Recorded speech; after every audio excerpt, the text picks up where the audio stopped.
Assalamualaikum warahmatullahi wabarakatuh. Bismillahirrahmanirrahim. Alhamdulillahirabbil alamin.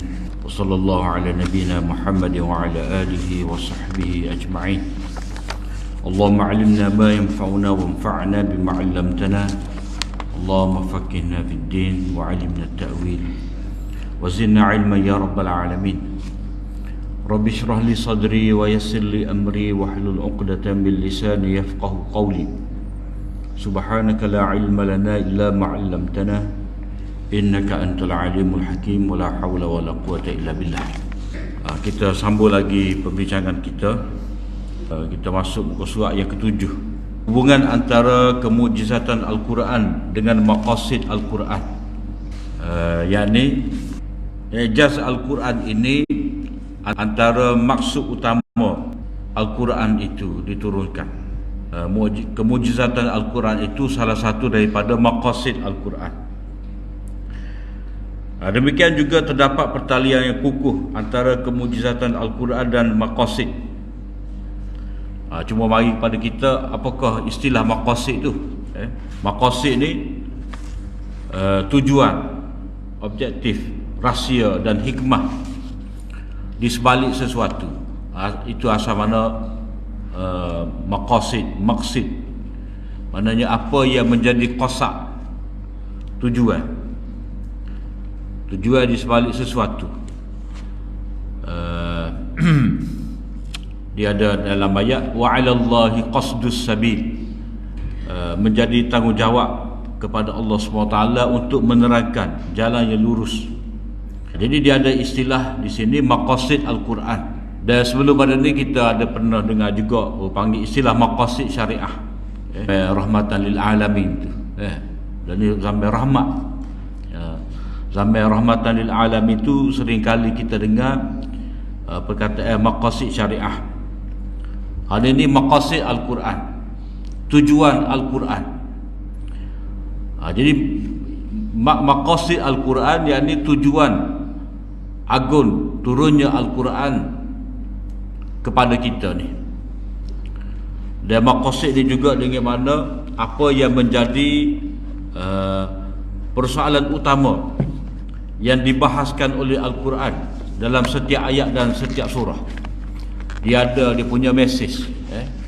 Kalau dalam perbincangan tafsir makro tu dah mesej surah ataupun mazmum markazi, mesej utama surah. Jadi dalam setiap ayat dan surah Al-Quran dia terdapat maqasid. Jadi kalau kata maqasid surah tu, dia lebih kepada maqasid yang surah tu dia ada maksud dia, dan itu dianggap sebagai yang bersifat makruh, yang bersifat makruh. Tapi kalau setiap ayat tu dia ada tujuan dia, maka dilihat di situ sebagai sesuatu yang bersifat mikro. Jadi setiap daripada ayat dia ada tujuan dia, dan setiap daripada surah tu dia ada tujuan juga, ada objektif juga. Dan bila dihimpun semua tu sebagai satu Al-Quran dengan 114 surah, maka dia ada maqasid dia, tujuan yang besar. Tujuan yang besar. Jadi kalau kita kata apakah maqasid bagi surah Al-Fatihah, apakah yang dikatakan maqasid tujuan daripada surah Baqarah, itu kita belajar, itu isyarat kepada perpindahan kepimpinan.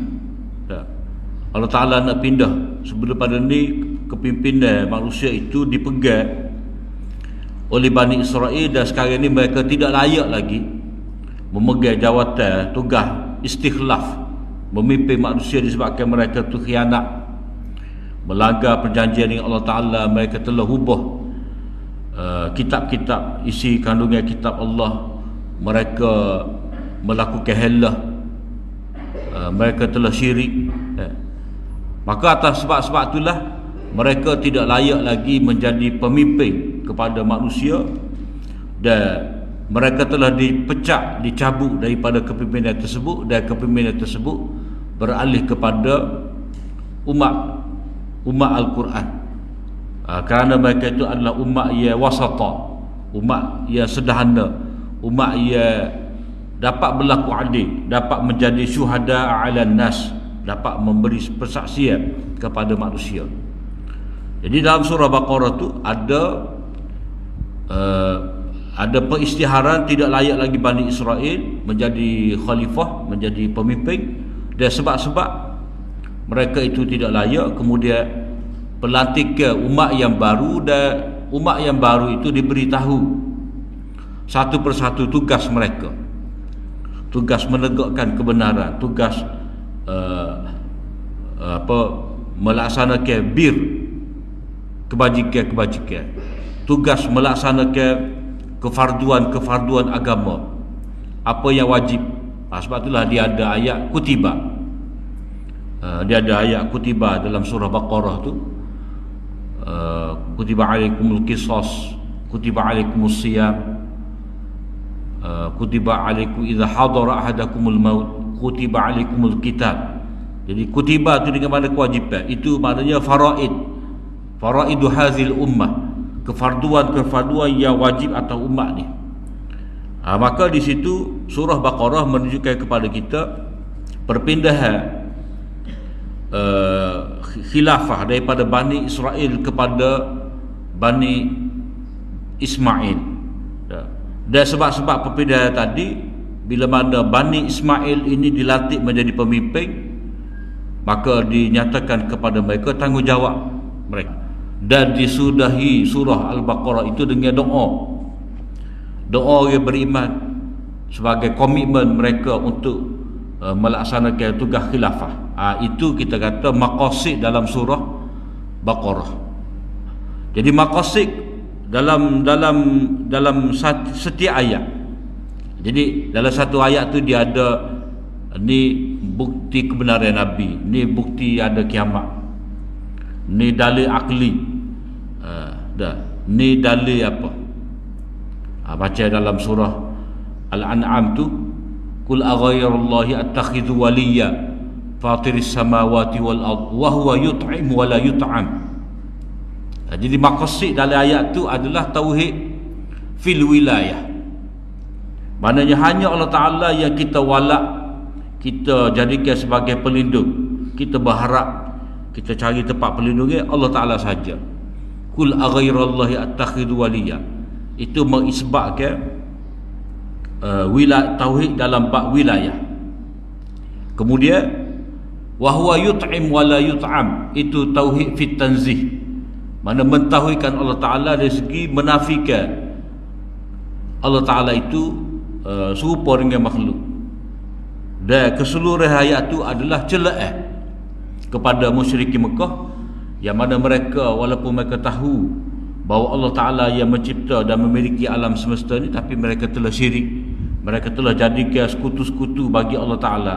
Mereka menganggap malaikat ni sebagai anak-anak Allah, mereka menganggap orang soleh ni memakai jubah ketuhanan, yang mana mereka tu dapat menolong manusia bila mana manusia itu berhajat kepada pertolongan. Jadi setiap daripada ayat, setiap daripada surah, dia ada maqasid. Setelah dikaji semua tu, maka dia balik kepada persoalan bahawa Al-Quran ni dia ada benda yang penting, benda yang menjadi teras kepada semua perbincangan yang terdapat dalam 114 surah tadi, pada setiap satu daripada ayat tadi. Jadi maqasid Al-Quran itu berarti tuntutan Al-Quran terhadap setiap individu manusia, sama ada dia beriman ke ataupun tidak. Apakah yang dikehendaki oleh Al-Quran? Apakah maksud Allah SWT menurunkan Al-Quran? Jadi Al-Quran itu diturunkan supaya manusia mengenali penciptanya. Maknanya ma'rifatullah. Sebab tidak ada jalan yang lain yang mana dapat manusia itu mengenal Allah Ta'ala melainkan melalui kalam Allah Ta'ala sendiri. Kalau kita nak tahu panduan menggunakan mesin basuh, dia kena mengikut jenama mesin basuh tu lah. Kalau kita beli mesin basuh cap Panasonic, kita buka book Samsung, tak kena. Dia kena mengikut Tuhan punya pencipta tu. Jadi kalau kita nak mengenal Allah Ta'ala, kena kenal melalui kalam dia, kerana Allah ia lebih tahu tentang diri dia, dan dia telah menjelaskan kepada kita siapakah dirinya. Jadi tujuan daripada diturunkan Al-Quran itu supaya kita mengenal Allah. Dan hal inilah tujuan yang paling utama. Sebab apa? Sebab surah yang pertama diturunkan, Iqra. Iqra bismi rabbikal ladzi khalaq, khalaqal insana min 'alaq, Iqra wa rabbukal akram alladzi 'allama bil qalam, 'allamal insana ma lam ya'lam. Jadi pada ayat mula-mula lagi Allah Ta'ala telah memerintahkan kepada Nabi supaya baca, supaya belajar mengenali sifat-sifat Allah. Jadi Allah Ta'ala kata allazi khalaq, dia yang mencipta. Mana sifat mencipta, maknanya manusia tu kena akui bahawa kewujudan dia tu adalah dengan kudrat Allah, dengan sifat Allah Ta'ala sebagai khaliq. Dan bila manusia tu ada, maka manusia memerlukan kepada ilmu. Allama bil qalam, allamal insana ma lam ya'lam. Maknanya manusia belajar melalui perantara qalam, perantara buku, kertas. Dan bila belajar tu, Allah SWT akan mengajar kepada manusia apa-apa yang manusia tidak tahu. Pada begitu banyak benda yang tidak dapat diketahui oleh manusia, Allah yang mengajar. Maknanya ma'rifatullah tu diperolehi di situ, awal-awal lagi. Tujuan turun Al-Quran supaya kita kenal Allah Ta'ala itu ditandakan dengan surah yang pertama diturunkan kepada kita. Begitu juga surah yang pertama di awal Al-Quran, surah Al-Fatihah. Allah Ta'ala memperkenalkan diri dia tu kepada kita sebagai dia tu Rabbul Alamin, dia Ar-Rahman Ar-Rahim, dia Maliki Yaumiddin, dia sahaja yang berhak disembah, dia sahaja yang tepat kita minta pertolongan, dialah yang memberi hidayah, dialah yang memberi nikmat. Dan dalam masa yang sama dia murka kepada hamba-Nya, kepada manusia, dan dia boleh memberi hidayah. Begitu juga dia menyebabkan manusia itu sesat. Jadi semua tu sifat-sifat Allah Ta'ala yang ada, dan kita dapat mengenal Allah Ta'ala itu melalui wahyu dia. Begitu juga Al-Quran itu diturunkan untuk menjelaskan kepada manusia peraturan agama, nizamuddin, cara hidup. Sebab cara hidup kita ni dia mesti beragama. Agama tu merangkumi semua aspek hidup kita. Dia konsep beragama dalam kita orang Islam ni dia tidak sama dalam budaya agama-agama lain. Agama lain tu, agama bagi dia tu dia lebih bersifat ritual, upacara pecah wanya, kata atas kepala, macam-macam upacara ada. Tetapi dalam bab ketentuan kehidupan tak ada. Contoh, setengah agama tu kalau berkahwin memang penuh upacara-upacara dia. Keliling api, ikat gotu, ikat goni, dah. Bermula daripada penetapan tarikh lagi. Kena buka kalender tu, hari ni boleh nikah, hari esok tak boleh. Tapi bila nak merungkaikan ikatan perkahwinan, nak bercerai, tak ada. Tak boleh mari ke rumah ibadat, tak boleh panggil pendeta, kena pergi mahkamah sivil, kena buat tuntutan melalui mahkamah. Mana tidak sempurna. Tetapi agama kita Islam ni cerai dengan cara agama, berkahwin dengan cara agama, cerai pun ada peraturan agama juga. Jadi agama tu Allah Ta'ala menjelaskan melalui Al-Quran nizamuddin, peraturan agama, nizamul hayah, sistem hidup, supaya mereka untuk mereka supaya cara hidup beragama yang dipanggil tadayyun, betul cara beragama. Pemahaman itu betul cara beragama ni. Manusia tu memerlukan agama dalam urusan akhirat dia. Begitu juga manusia memerlukan agama untuk urusan dunia dia. Mana agama untuk atas masjid, agama untuk di pasar, agama untuk di pejabat. Maknanya agama tu ada. Bukan kata kita pakai baju Melayu, pakai jubah, maka beragamalah kita. Tapi bila kita pakai seluar, pakai t-shirt ke, tak ada agama. Tidak. Agama tu tetap ada dalam kehidupan kita. Tidak kata agama bulan Ramadan, luar daripada Ramadan tak ada dah agama. Betul dan tepat mengikut kehendak Allah. Bagi mereka yang patuh agama, bagi mereka yang patuh kepada agama diberikan berita gembira. Maknanya dalam Al-Quran ini dia ada ni janji baik ataupun bisyarah untuk orang yang beragama. Dan berita baik ni berita yang betul-betul muktamad, yang diberitahu oleh Allah Ta'ala. Sebab manusia ni dia nak kepada janji, dia nak kepada ganjaran. Yang boleh menentukan ganjaran keberkatan, ganjaran pahala di akhirat Allah. Jadi melalui Al-Quran. Dia tidak mungkin seseorang itu boleh memberi jaminan. Contoh kita kata baca surah ni 41 kali, baca 41 kali maka dapat sesuatu. Jadi benda tu siapa dia nak bagi? Allah. Kalau kata Allah nak bagi, biar betul dulu, pastikan betul dahulu benda tu mari daripada Allah. Jadi ganjaran pahala nak diberitahu oleh Allah Ta'ala melalui Al-Quran kepada orang yang patuh. Manakala mereka yang ingkar diberikan ancaman azab yang tidak terperi sakitnya. Jadi dalam istilah tafsir ni dia panggil bisyarah dan takhwif. Bisyarah dan takhwif, dia mesti ada ayat-ayat tentang takhwif supaya kita takut akibat daripada engkar.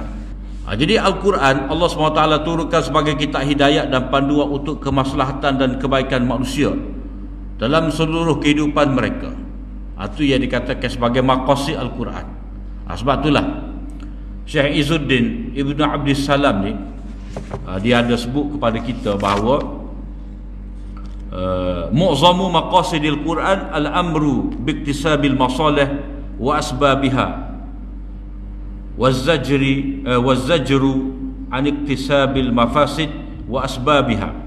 Syekh Izzuddin Ibn Abdis Salam ni, dia tokoh besar dalam ilmu maqasid. Dia kata kebanyakan ataupun tujuan utama Al-Quran itu adalah memerintahkan supaya kita ni mengusahakan kebaikan, manfaat dan jalan-jalan dia. Macam kita kata dah, kemaslahatan yang besar kepada manusia adalah ilmu dah. Maka untuk ilmu tadi perlu dia kena ada sekolah. Itu sebab kepada ilmu sekolah, guru dah, pelajar. Kalau pelajar tak ramai, tak ada semangat. Orang nak ngaji, orang nak ngajar dah. Begitu juga sekolah, dia kena comel, kena cukup. Dia punya prasarana dia tu kena ada aircon. Dah. Lepas tu nak mari sekolah tu kena jalan rata molek. Kalau jalan pelubang dah, ngelok nak mari pun malah. Jadi kemaslahatan ilmu tadi dia perlu diusahakan sebab-sebab dia. Tempat belajar, orang mengajar, tempat nak pergi belajar tu, cara nak pergi pun dia ambil kira belakang. Sebab itulah kalau Kementerian Pendidikan ni, bas sekolah pun penting. Tambah dia bah buruk ke bah lama ke. Jadi ia dititik beratkan oleh syariat adalah kebaikan dan cara mendapat kebaikan. Begitu juga yang menjadi maksud utama Al-Quran adalah melarang daripada kejahatan ataupun kerosakan dan sebab kepada kerosakan. Sebab itulah Quran kata la taqrabuz zina. Jangan mendekati zina, maknanya jangan melakukan sebab kepada zina. Maka bila kata jangan melakukan sebab kepada zina, maknanya zina tu lebih-lebih lagi lah, tak boleh. Itu cara Al-Quran. Maknanya ia dilarang itu adalah sebab, maka sebab tu sebab kepada gapo, maka automatik benda tu dilarang juga. Jadi dalam syariat ni dia bila kita bicara tentang maqasid, kita akan bicara juga tentang wasilah, jalan kepada matlamat tadi. Jadi sebagai kitab hidayah untuk kemaslahatan dan kebaikan manusia. Cuma bila dikatakan kemaslahatan ni, apa yang dikatakan sebagai maslahat? Kata Imam Ghazali, kemaslahatan ni adalah setiap benda yang dapat menjaga agama kita, apa yang dapat menjaga nyawa kita, dapat menjaga akal kita, dapat menjaga keturunan kita, dan dapat menjaga harta kita. Jadi kebaikan tu terletak pada terjaganya 5 perkara ni. Terjaga 5 perkara ni: agama, yakni sistem kepercayaan, agama, nyawa, akal, keturunan dan harta. Sebab 5 ni adalah tonggak dalam hidup manusia. Jadi tujuan Al-Quran tu diturunkan supaya manusia mendapat keselamatan, kemaslahatan, kebaikan. Kemaslahatan dan kebaikan itu terletak dalam penjagaan 5 perkara. Kalau 5 perkara ni tidak terjaga, kehidupan akan jadi porak-poranda. Manusia hidup tu dalam keadaan punah, rosak. Kalau kata semua pakat apa, tak boleh berkahwin. Tak boleh berkahwin berlaku. Semua nak jadi ahli ibadat, rosak. Sebab apa? Sebab tidak mungkin berlaku seperti itu. Sebab itu bercanggah dengan fitrah. Dalam seluruh kehidupan mereka dan sebagai rahmat untuk mereka. Dalam surah Taha pun Allah Ta'ala kata, ma anzalna alaikal qur'ana litashqa. Kami tidak turunkan Al-Quran itu untuk menyebabkan kamu celaka, kamu sengsara. Maksudnya turunnya Al-Quran itu untuk kebahagiaan kamu, sa'adah, untuk kebahagiaan kamu, kebaikan kamu. Sebab kebahagiaan itu dia terletak pada sempurna. Apa yang diperlukan oleh manusia, dia sebagai hamba Allah.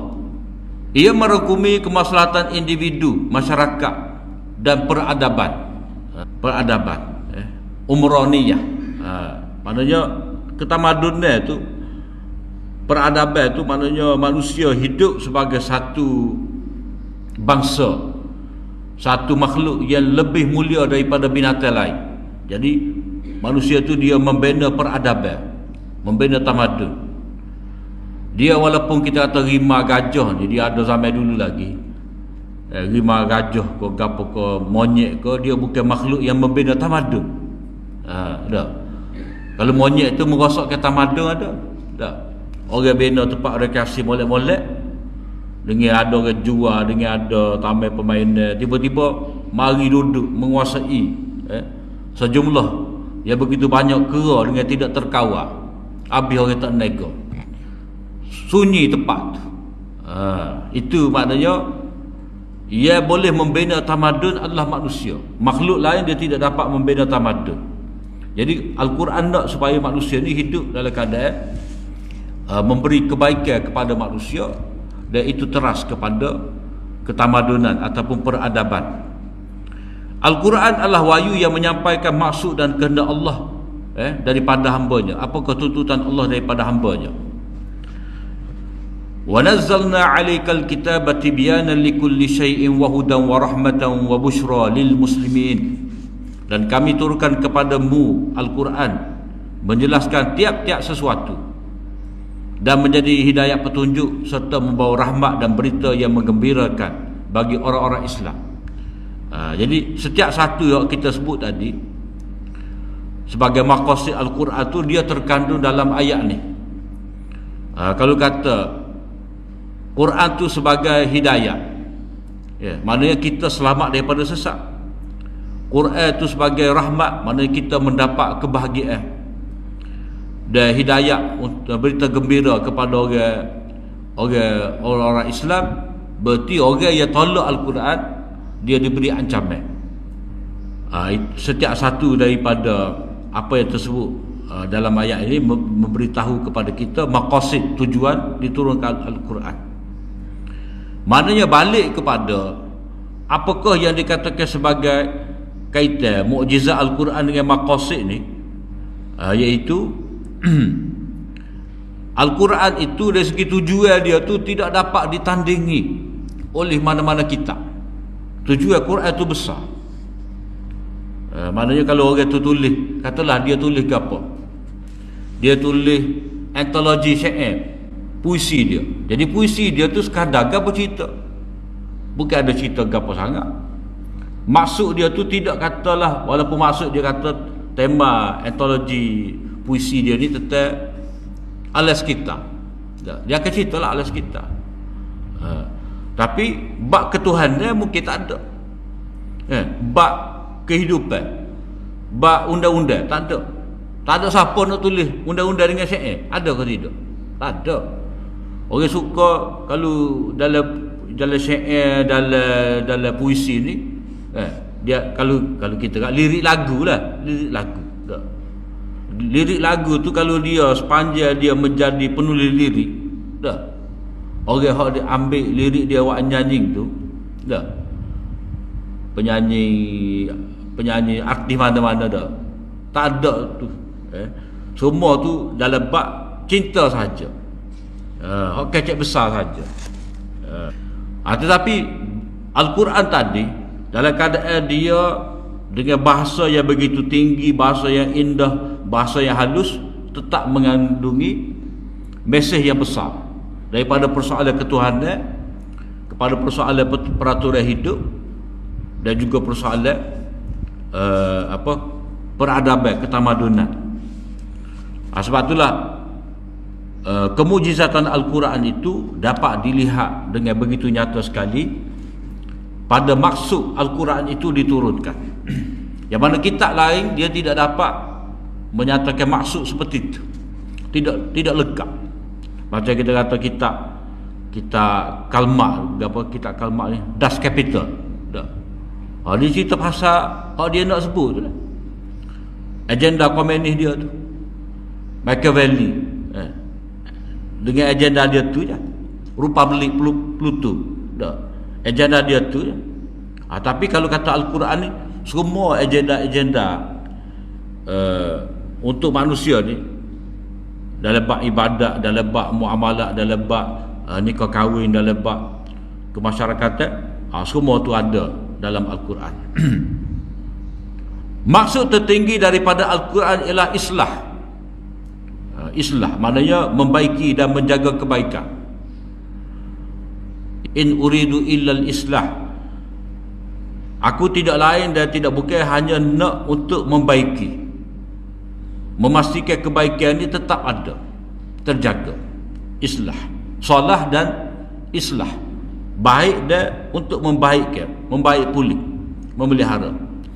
Jadi untuk islah individu, masyarakat dan tamadun, kan individu bergantung kepada permunian dan penyucian. Mana kebaikan yang ada pada setiap manusia ni, dia bergantung kepada permunian dan penyucian jiwa. Orang panggil tazkiyah, tazkiyatun nafs.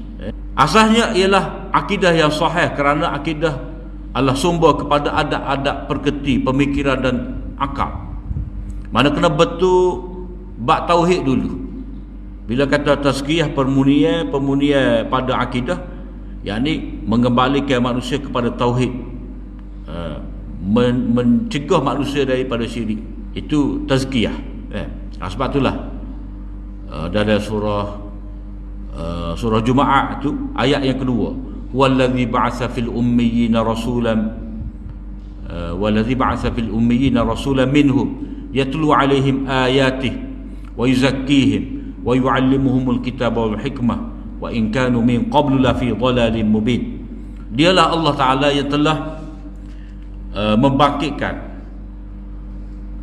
fil ummiyin, di kalangan orang-orang ummul qura, di kalangan orang-orang Mekah ni, orang yang tidak pernah mendapat kitab, seorang rasul dari kalangan mereka tu juga, yang mana rasul ni, yakni Nabi sallallahu alaihi wasallam, membacakan kepada mereka ayat-ayat Allah yatlu alaihim ayatih wa yuzakkihim, menyucikan jiwa mereka. Maknanya maksud utama daripada Nabi membacakan Al-Quran itu adalah wa yuzakkihim, untuk memurnikan, menyucikan, membersihkan jiwa mereka. Mana dengan tauhid kepada Allah, ibadat hanya kepada Allah, doa hanya pada Allah Ta'ala. Wa yu'allimuhumul kitab, dan mengajarkan kepada mereka kitab, mana peraturan-peraturan hidup.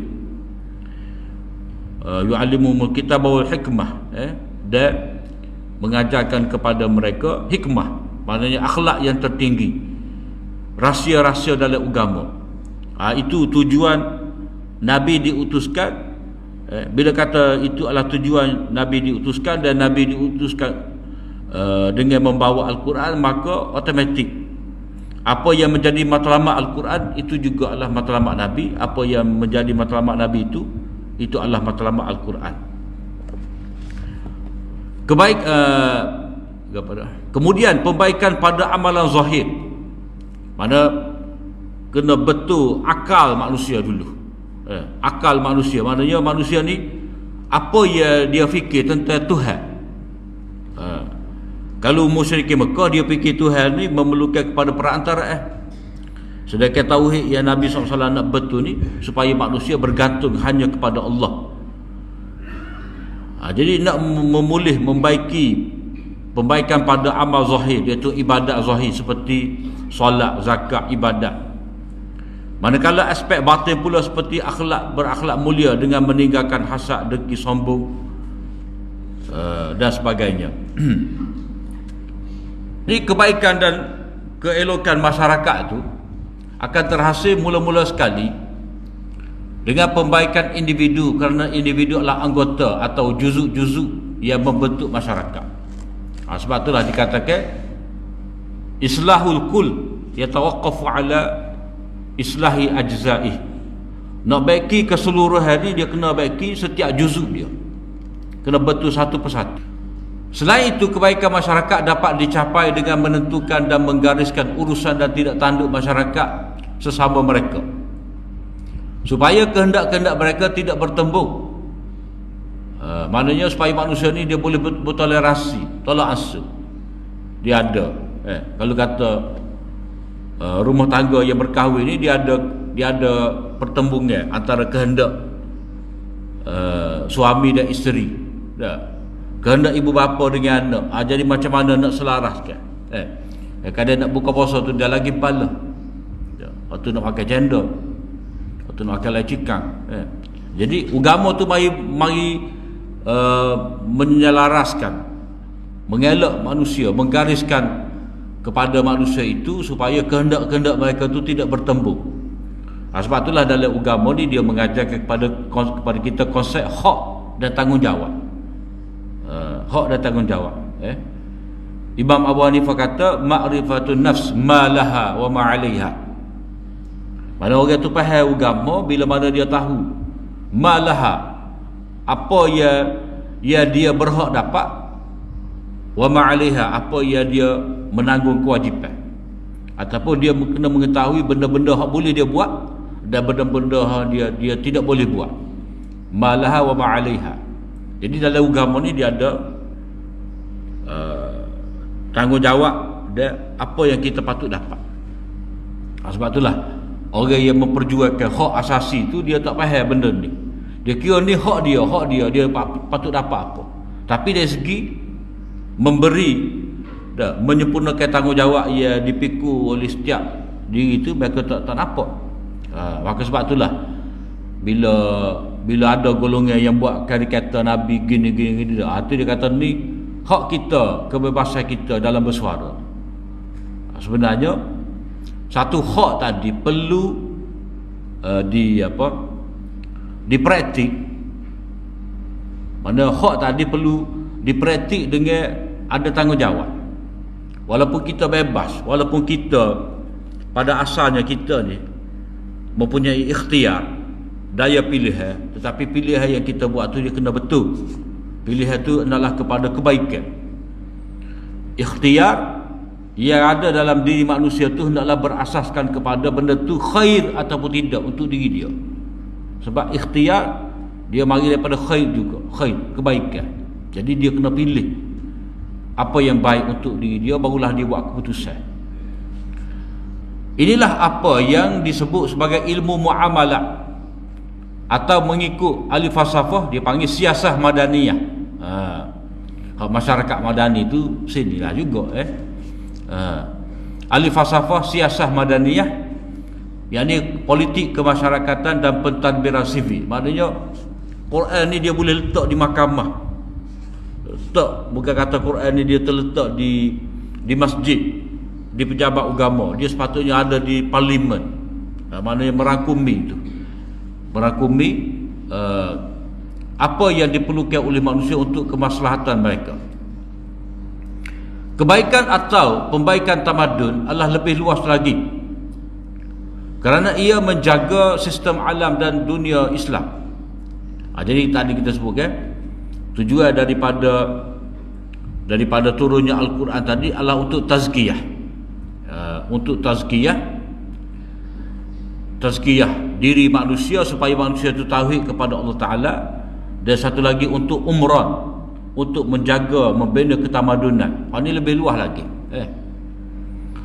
kerana ia menjaga sistem alam atau peraturan dunia, menggariskan hubungan antara komuniti dan negara-negara demi menjaga kemaslahatan dan kepentingan bersama. Sebab itulah dalam sistem agama ni, dalam agama kita ni, dia ada perjanjian. Perjanjian, kalau kita baca dalam surah Taubah, surah Al-Anfal, banyak disebutkan perjanjian peringkat negara. Perjanjian dengan dalam peringkat negara, begitu juga dalam surah Mumtahanah, perjanjian di antara negara. Sebab itulah Nabi sendiri dia ada perjanjian dia dengan Yahudi untuk sama-sama menjaga Madinah. Akibat daripada pelanggaran perjanjian tadi, seperti kaum Nadir, kaum Bani Nadir itu dia telah langgar perjanjian tadi, maka Allah SWT memerintahkan supaya Nabi supaya mengusir orang Bani Nadir ni, tak layak duduk di Madinah, dia kena keluar, pergi mereka tu ke Syam, ke Khaybar, jauh daripada Madinah. Sebab apa? Sebab itu pelanggaran perjanjian. Jadi kalau kata hubungan di antara dua negara ni, dia berasaskan kepada apakah perjanjian yang telah dibuat.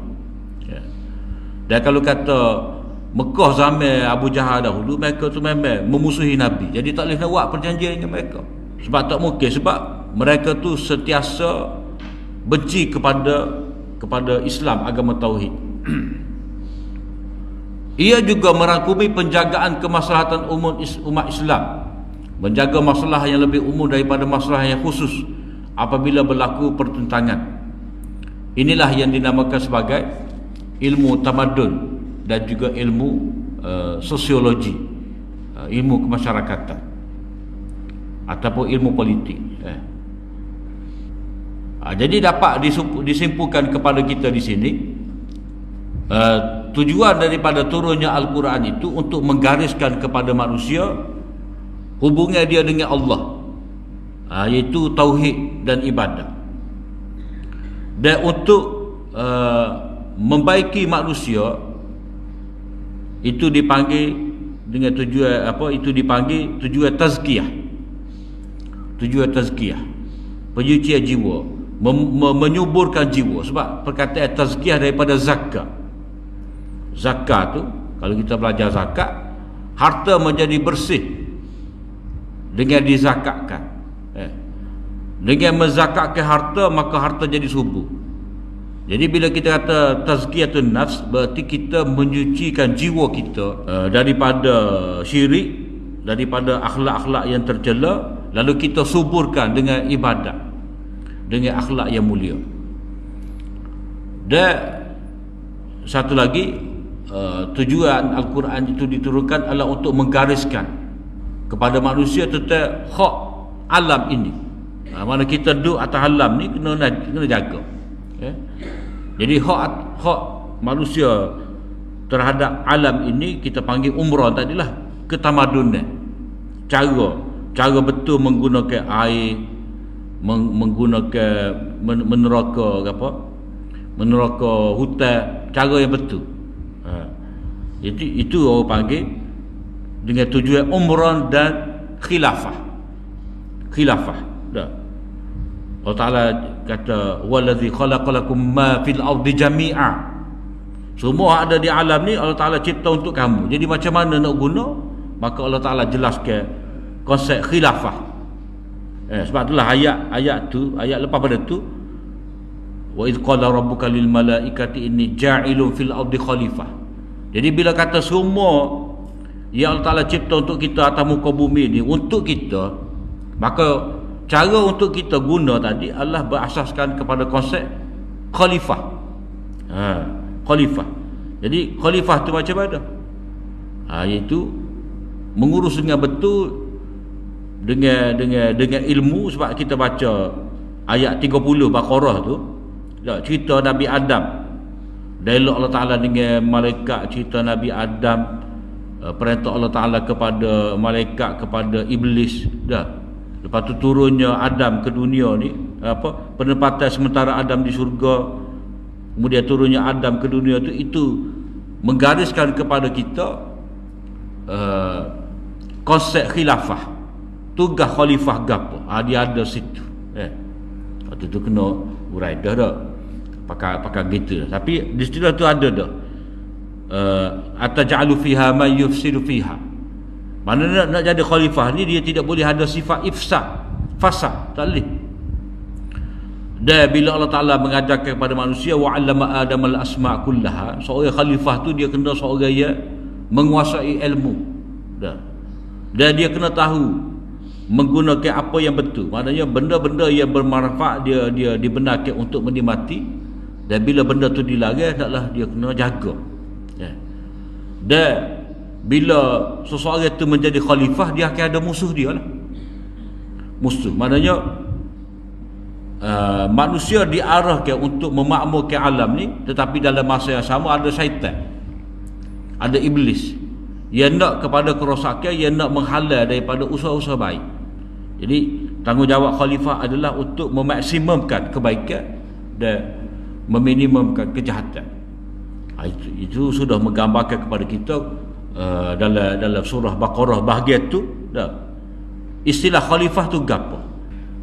Kemudian hak berikut ni kita sambung esoklah.